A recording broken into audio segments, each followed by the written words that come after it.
So hopefully we can get through this so I don't have to stop and record. I would rather go live, but sometimes lately this has not been happening. I don't know what's going on. So welcome. Today is day number 24 of our 90 Days to Glow Up and Thrive in 2025. And today's Wonderful Wednesday, or Work Your Business Wednesday, whatever. We're going to talk on some of those points. So here's some key areas of focus that I wanted to share with you. And the topic for all of us, because it's the beginning of the new year and we want to really strive and get healthy and change some things in just some small steps.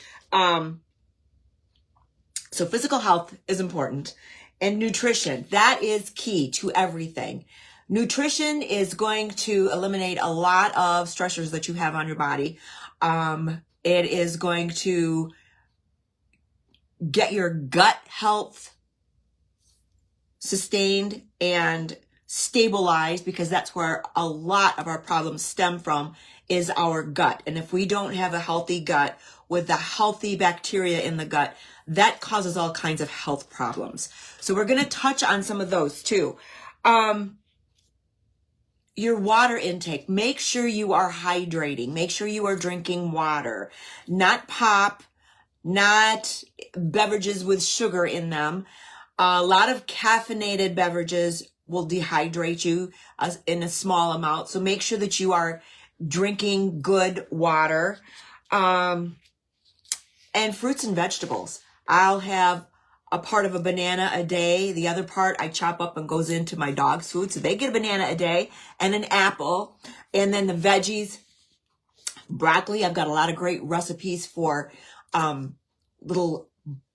take the broccoli flowerets and steam them, mash them down, and then you sprinkle cheese on them, you sprinkle bacon bits on them, and then toast them.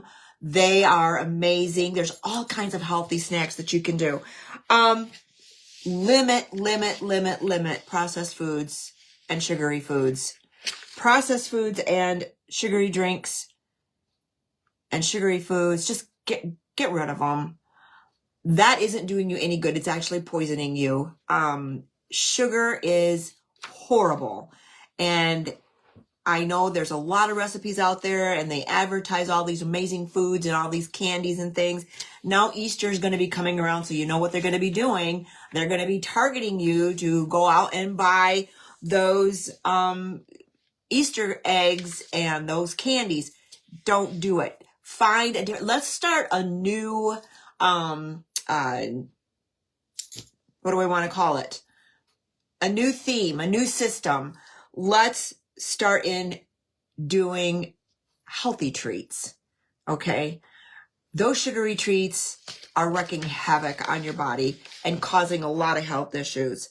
Maybe you're diabetic, maybe you're pre-diabetic.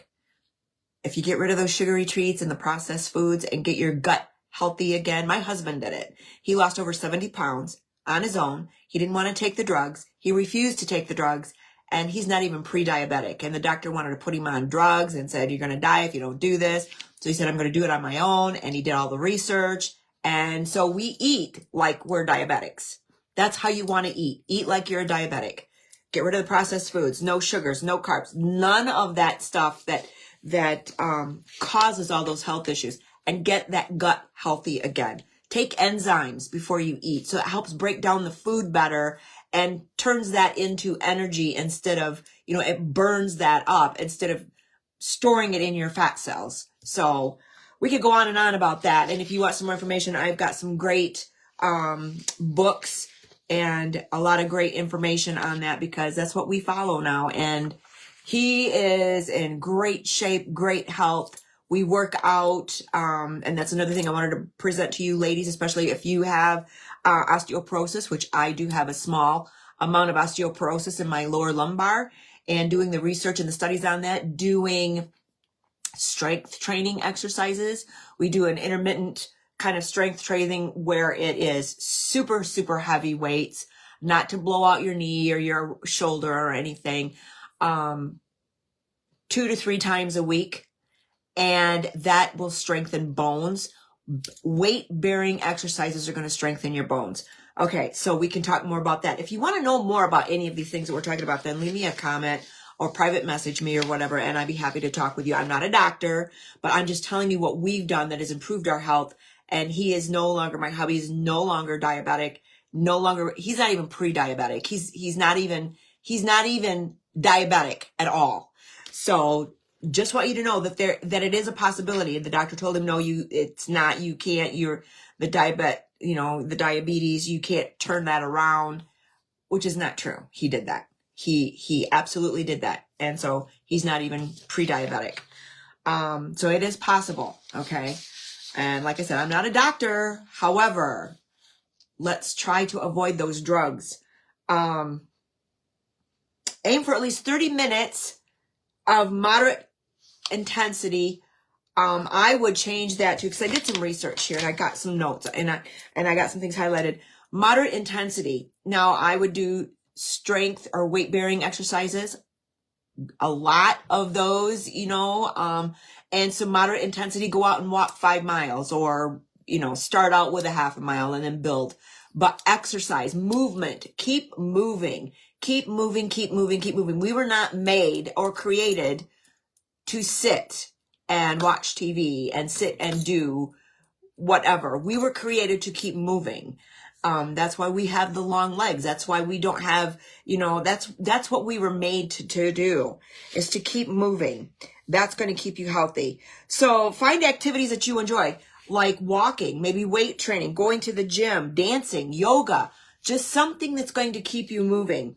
And establish a consistent sleep schedule.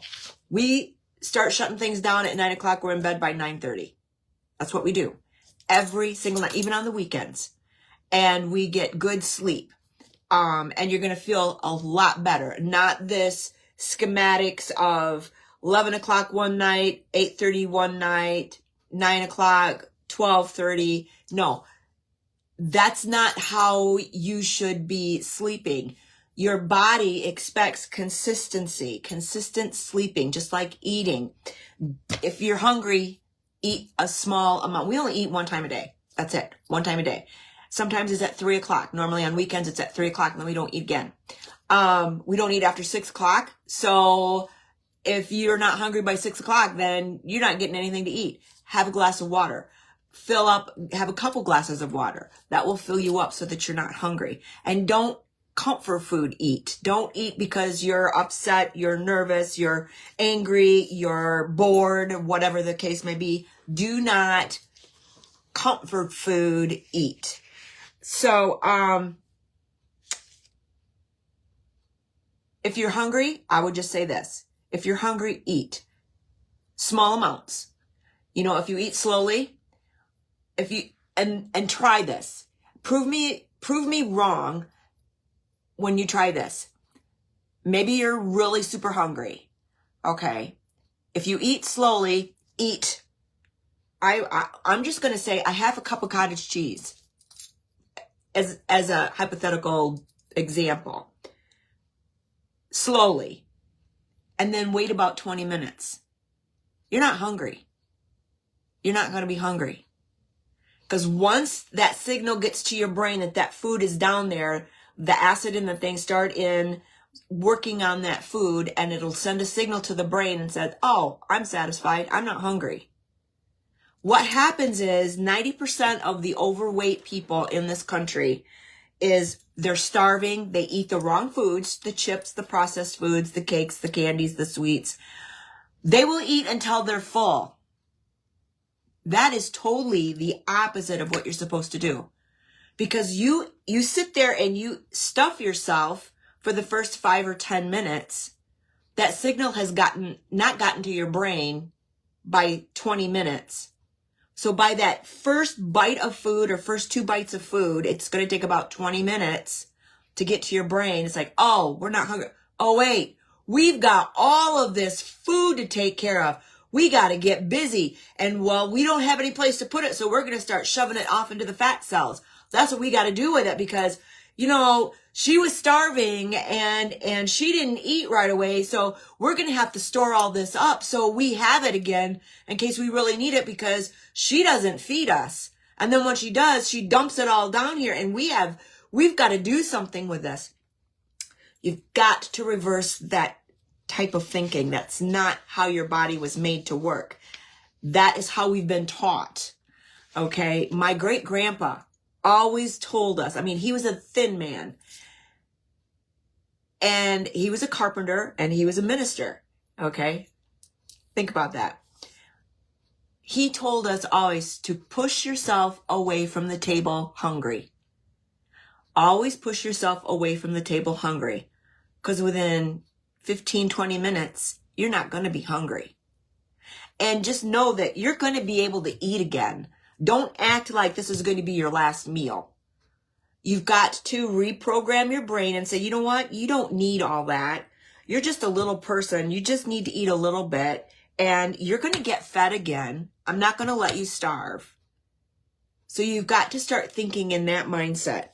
Okay, enough of that. So establish a consistent sleep pattern, sleep habit. Pick a time and a half hour before it's time to get in that bed, start shutting things down. Start putting the animals out if you have animals. Start getting ready for bed, washing your face or your shower or whatever you do. Get ready for bed and be in bed by that time that you have selected. Okay, ours is 9 o'clock. So we start in, it's start in shutting things down by that time. And so we're ready to be in bed by 9 o'clock. Let's see. The next thing I would say is we want to be healthy from the inside out. Now we're talking about the inside. We got that all taken care of. And now we want to talk about the outside, skincare. And I will say it till I'm blue in the face. Skincare is extremely important. This is the only skin you're ever going to have. This is the only skin that you're ever going to be in. So why don't you take care of it? Invest in it.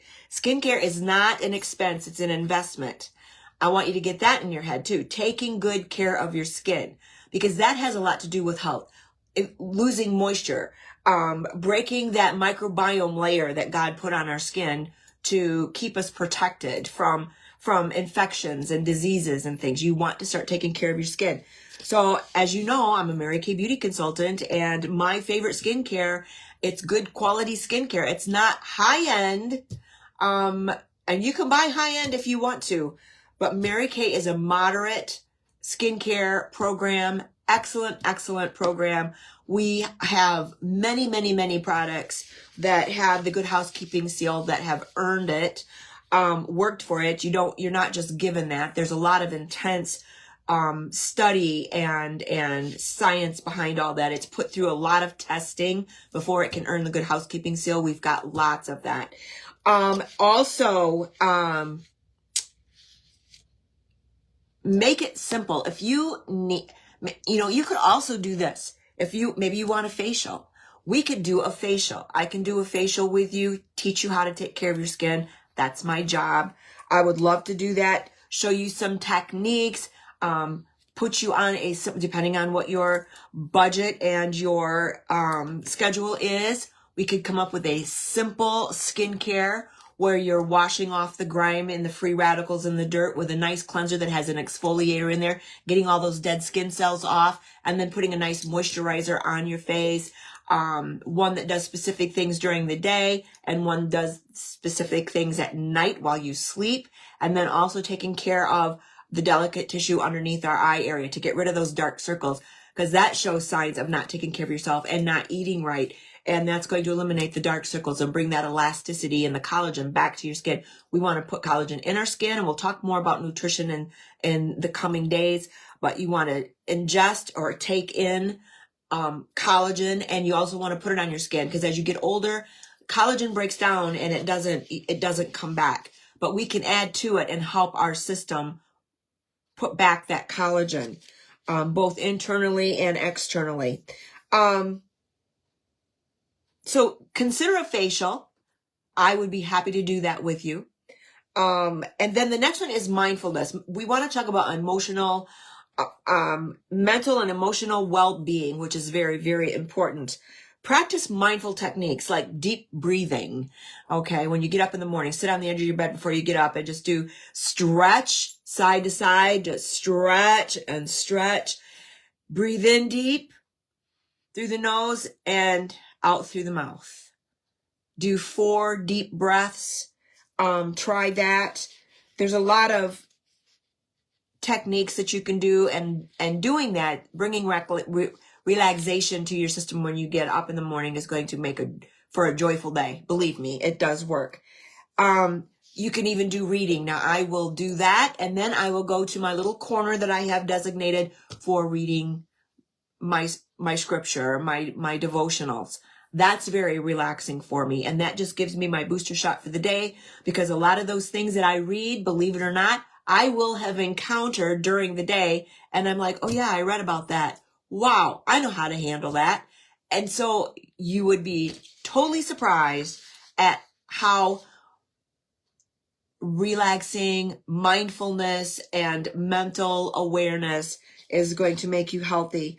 Maybe listening to some calming music. I'm not talking the jazz. I'm not talking, maybe if you're doing yoga, you want to do that. But when you want to be in that mindful state, that restful state, listen to calming music. Or they also have music that you can get them on your phone app that are sounds of nature, like running water or waterfalls and different things like that. We'll do that at night. We have a radio in there and we can program it so we can listen to a running brook, or we can listen to the rain on a window. There's all kinds of things, and it's so calming. So give those things a try. Or maybe going for a walk, spending time in nature with one-on-one and just doing nothing. Leave your phone. Don't get it out and be texting people. Just do a mindful nature walk and enjoy the nature around you. How many animals do you see? What are some of the trees you have? Look at the leaves. Look at the grass. Look at the moss, maybe, if you're going for a walk in the woods. Those are great mindful activities that you can do. And that will also, and that's another subject we could talk about, that brought me out of my anxiety attacks by just, I wasn't going to take drugs. I wasn't going to tell anybody. I didn't want to go to the doctor. I had horrible anxiety attacks where I thought I was dying inside. And by doing those mindful walks, concentrating, picking up a leaf and looking at it, and visibly and visually looking at that leaf and looking at the veins and the color and how those veins were intricately woven into that leaf, my anxiety, and I would write it down. When I would feel that attack coming on, I'd write down the time, and then I would do my mindful exercise.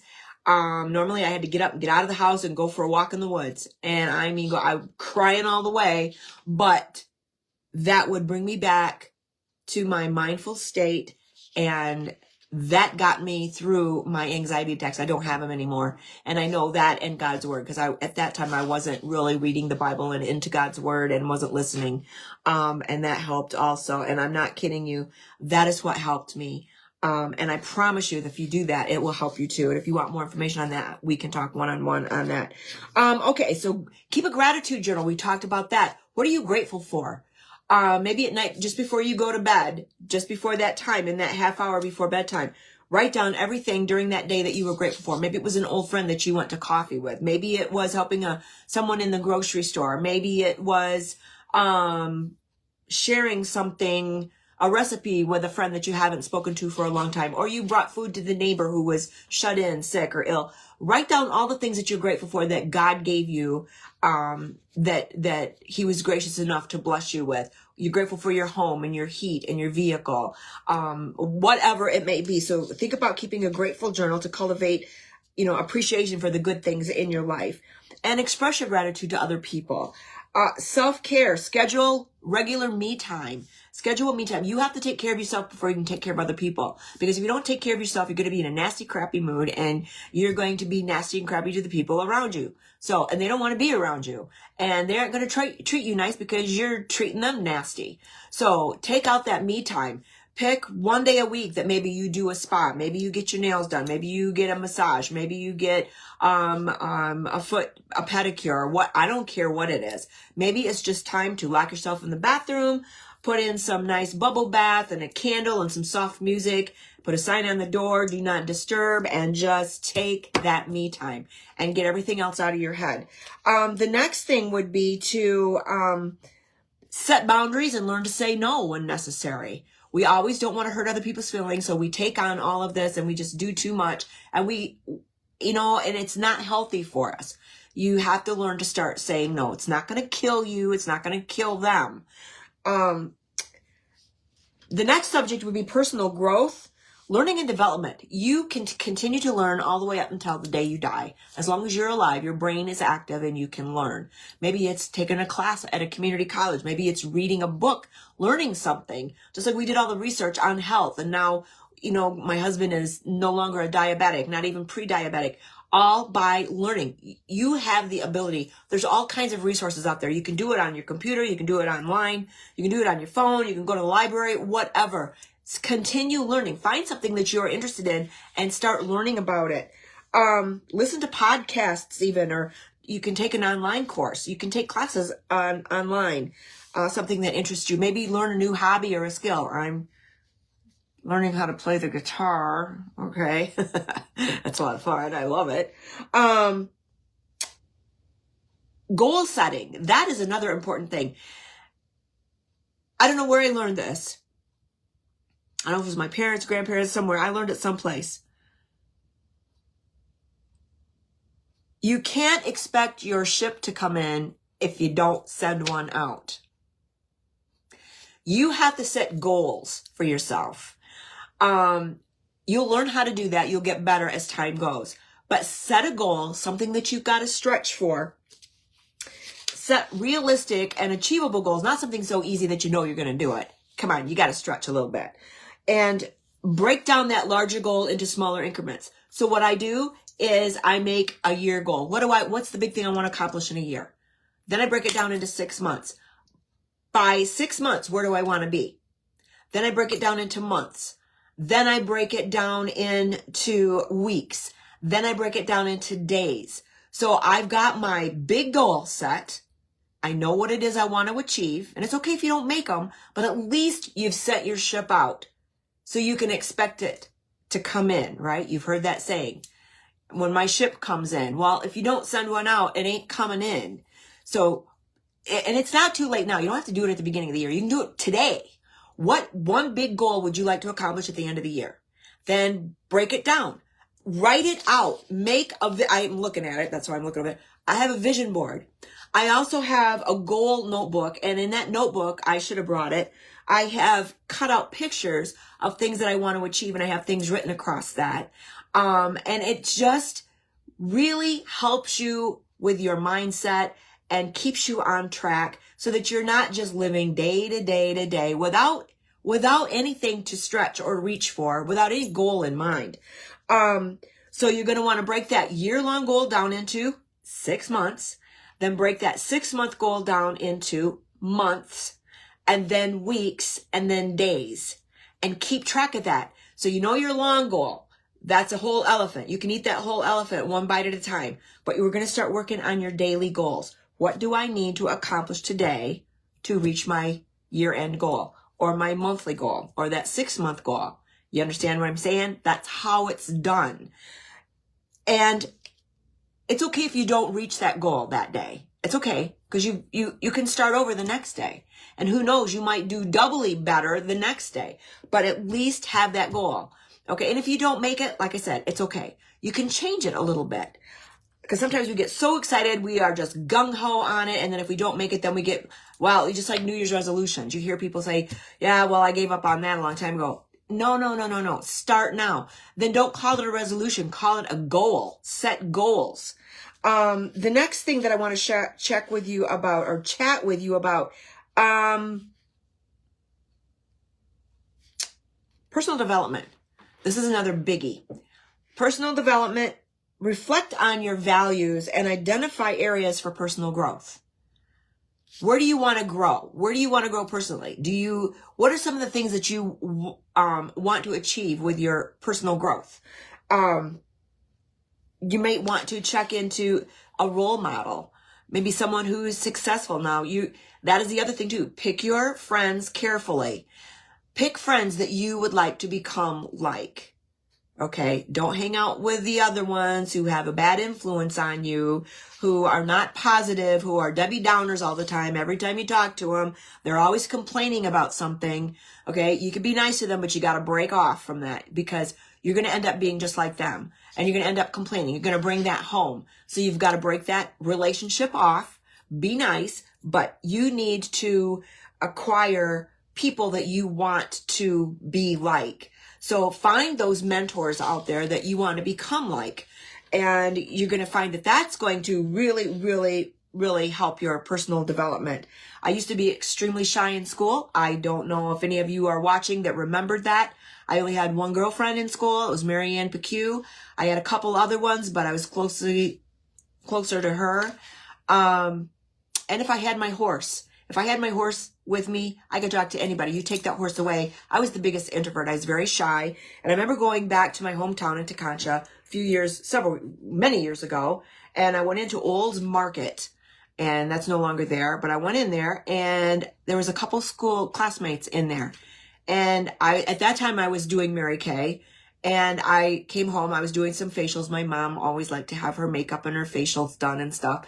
And I remember going in there to get something for my dad. I don't know. It could have been cigarettes. Who knows? And there were some classmates in there, and they said, I was like, hi, how you guys? How you doing? And they're like staring at me like, who are you? And what happened?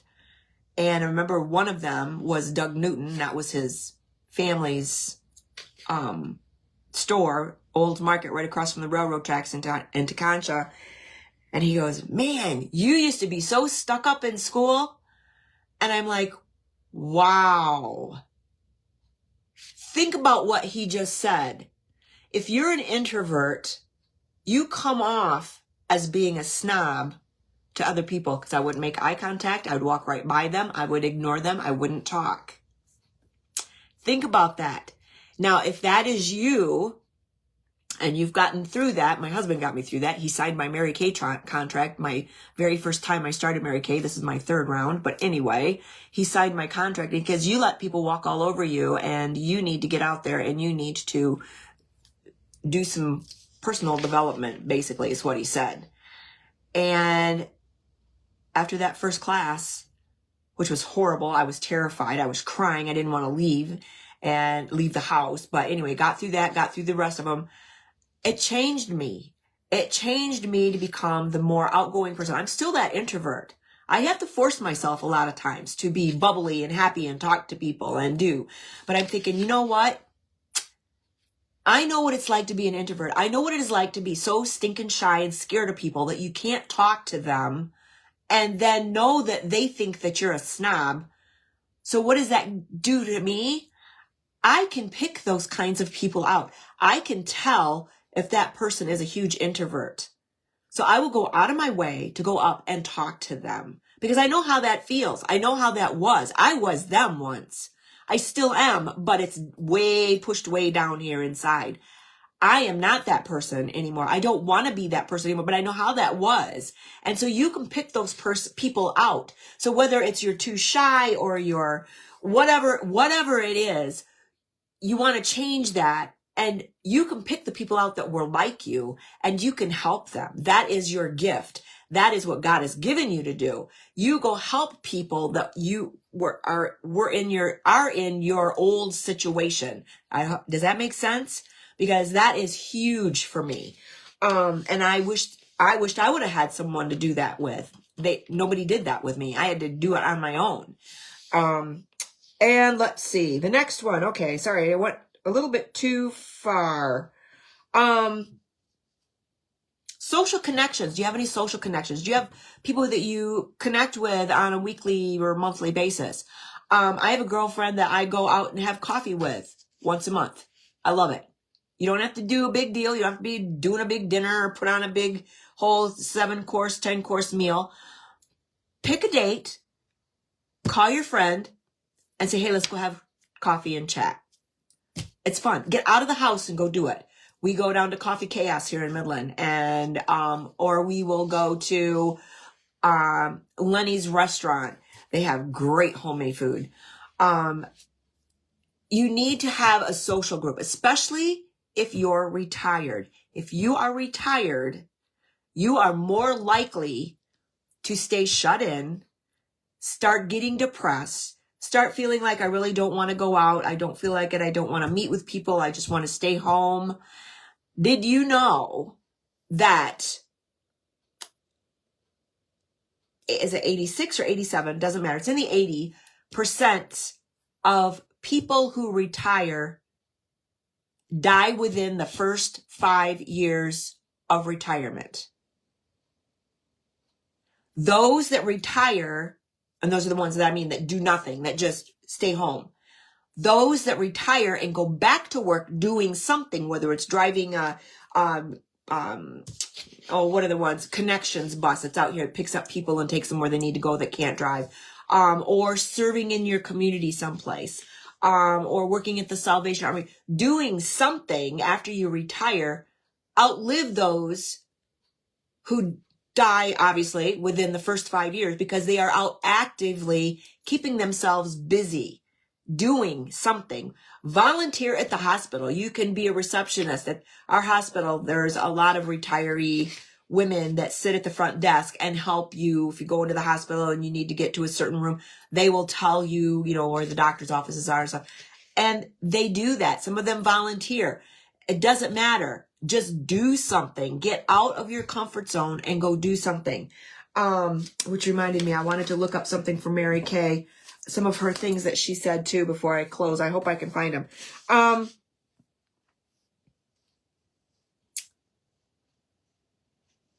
Let's see. Community, I already said that. Wow, I'm ahead of myself. That's great. Okay. So with that, I want to share with you some Mary Kay products. And we talked about taking care of your skin, taking care of yourself inside and out. And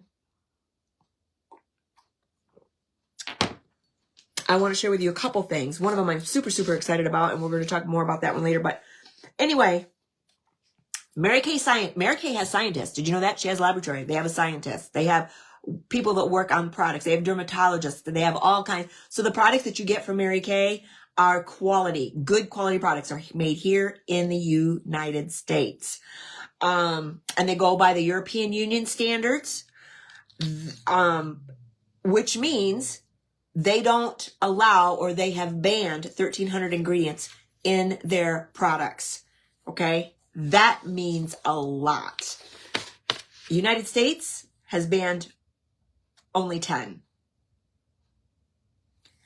All right. So our scientists say, the Mary Kay scientists say, that the moisturizers in Mary Kay skincare line are an essential step providing needed moisture to the skin. Now, some women are going to require more extra hydration at various times, and that's why Mary Kay has customized their skincare for that. This one is the oil-free hydrating gel, and this is for optimal moisturization for all skin types. Oil and moisture are two different things. Did you know that? Oily skin can be as dehydrated as dry skin. Moisture is like H2O, like the water. You can have grease. If you know what I'm talking about, grease in the pan, okay, and then you have water.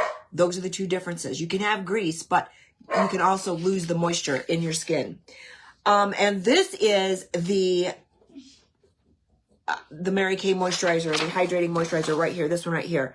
This has the benefits. It's non-greasy. It's a gel and it absorbs quickly and it leaves your skin cool and refreshed. And you can also put this in your refrigerator in the summertime. That is amazing. It's a lightweight oil-free gel that transforms your skin by restoring its moisture balance. And this one is extra emollient night cream. And then there's the intense moisturizing cream, and then the oil-free hydrating gel, which is this one. This one is for normal to oily skin. And it just depends on what you like the feel of. Do you like the feel of a gel or do you like the feel of a cream? And then the next one, this one is the, going to provide the needed moisture for your skin. As again, it's customized to enhance your, enhance the skin's hydration. And this one is the cream run right here. And this is for dry skin. And it's a rich, luxurious cream. It leaves the skin looking immediately more radiant and feeling unbelievably soft and smooth. So this is for dry skin. And this one is for normal to oily skin. So if you are looking for a good cream to put that moisture back in your skin, one of those, depending on your skin type, and I can help you out with that, would be the ones that I would recommend. Now the next one, I'm so excited. I am so excited. We have our brand new mascara, and I'm ordering it today, and I'm going to try it, and I'm going to let you know what that is like. But this is our brand new mascara. Hold on here, let me shut this door. My husband just walked in. Hang on.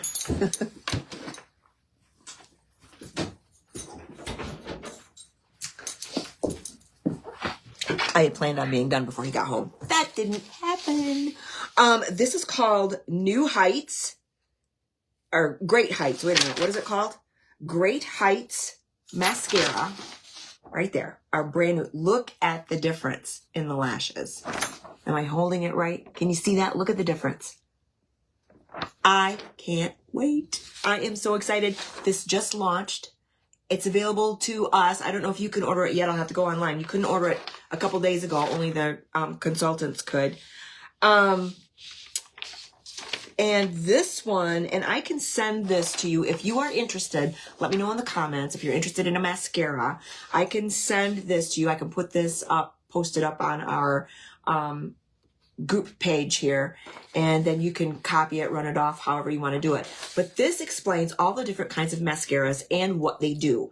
Now, I've been asked by women like, okay, why do you have to have so many different mascaras? Well, just like your skin, we have different needs for our lashes. Maybe you've got long, gorgeous lashes and you just want to coat them and make them, just give them a coat of mascara just to make them look more dramatic. Maybe you've got short, stubby lashes and you want them thicker and longer. Maybe you've got thick lashes, but you just want them longer. There's all kinds, and it all has to do with the brush and the product in the tube. There's the Ultimate Mascara, the Great Heights is what we're talking about, the brand new one. There's Lash Intensity. That's the one I absolutely love. I love, love, love that one. And I'm also going to try this one. I haven't tried that one yet. I love their waterproof. Their waterproof mascara is amazing. Now, this may be a little bit deceiving because it shows a white brush, but that's what the brush looks like. They're trying to show you what the bristles look like in these brushes. But once it's in the mascara, it's black, okay? The waterproof is black mascara. Then there's Lash Love, and then there's Lash Love Fan Mora, which is supposed to fan your lashes out and make them look thick and full, and I want to try that one. I'm excited. So you can see the different, I'm going to try to hold this up. It's kind of hard to see probably in the camera. So this basically is you just make space in your makeup line for Mary Kay mascaras. Now this is whether you need to lift, maybe to curl, to define, to lengthen, to add volume. That's what each one of these does. So there's a mascara that's going to match what you want. Now what I like to do is I like to put on my Fave mascara and then put a couple coats of the, where is it? Right here. The waterproof, because my eyes tear up all the time and I don't know what's happened in the last couple of days. It just happens. I don't know if it's allergies. I have no idea. They don't itch. They don't burn. They just, one eye. It's only one eye. Waters and waters and waters. Then a few months down the road, it will be this one. Waters. And I am very careful about my mascara. 3 months max. Then you throw the tube out, whether it's gone or not. So you might as well wear it every day. Okay.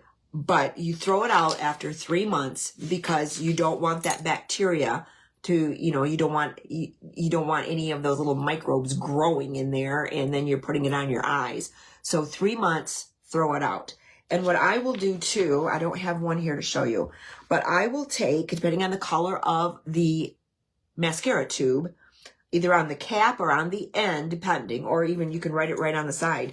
Get yourself a silver Sharpie and a black Sharpie and write the month that you need to get rid of the mascara, that you need to order a new one. So for example, say if you get one in January, February, March, April, okay, so you're going to put a number 4 on your mascara tube that tells you time to get rid of it and contact your beauty consultant and get a new one. Okay, so obviously you would use the silver ones on the black tubes and the black ones on the lighter color tubes so that you can read it. And I want to try to show you those brushes. You can see the different types of brushes. Can you see that?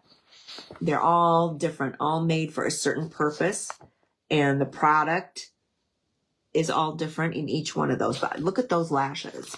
Let me just show you those lashes again, only because I saw it through the paper again.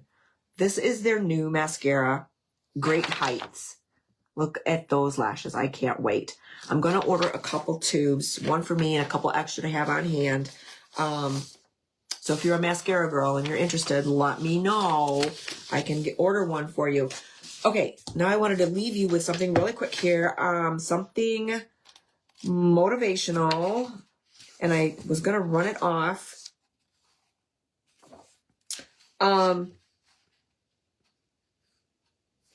Let's see here. Hold on.